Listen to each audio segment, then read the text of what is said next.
the storm. For you, Senyo, some bonds matured and payments should have been made today. Are you aware whether these payments have been made? That was yesterday.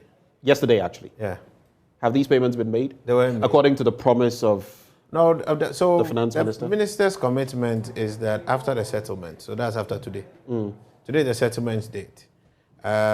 Yesterday, some bonds matured. They actually sent their corporate action payment file to all the industries. So that's what led to the miscommunication with me suggesting that the payments had been made, and I apologize for it.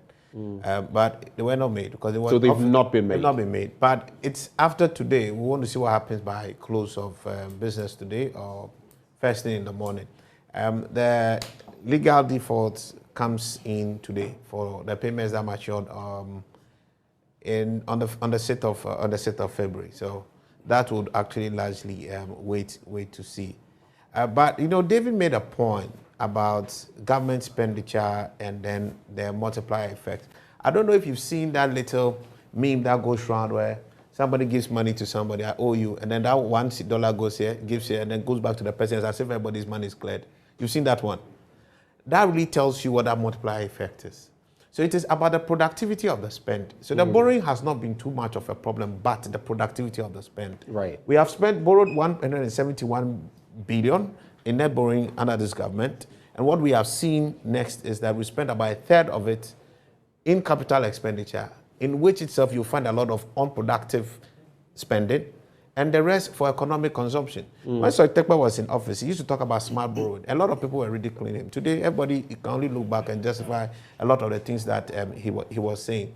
We must rise above the politics and look at the things in real sense and be objective, because at 4, we are educated analysts. And that's why I said the academic elite has really failed this country. All the decisions that were going on, when we're expanding SOEs from 86 to 177, we were quiet. People were rather looking for opportunities in those spaces. So this is a wake-up call. I think I've bashed that matter well enough. But we must just start taking active interest in how we reform.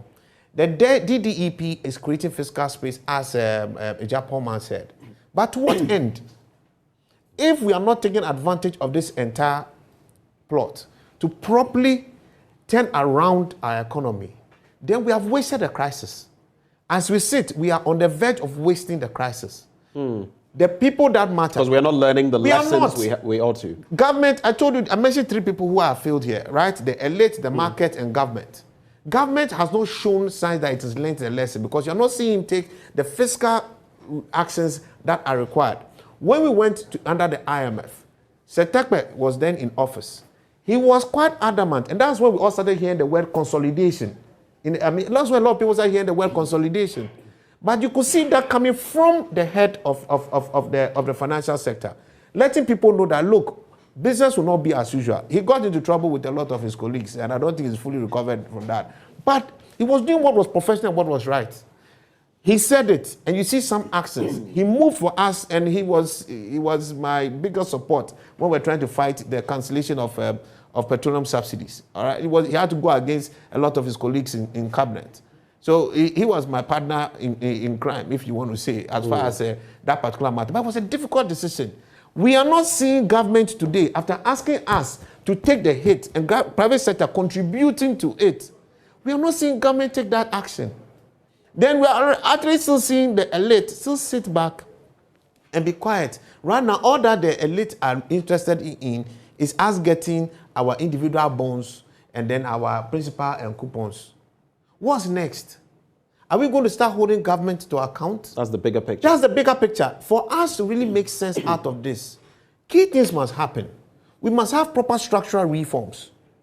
One that drives a proper strategy towards economic recovery and development. Right. Nobody sitting in this group of panelists you have here can tell you what government's position on its economic reform and recovery plan is. Nobody knows. We are just sitting here, hearing the everyday rhetoric. So that one already is a problem. Then 2, the fiscal readjustment to create a leaner government. Not leaner government by appointees of government, but looking at government's expenditure and looking at the total public service size, using technology to minimize what has to be done, deploying private sector to actually deliver a lot more of our public services, so government can actually be efficient. The government doesn't need to borrow much.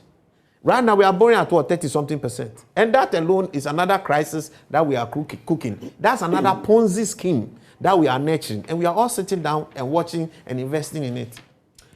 It's not like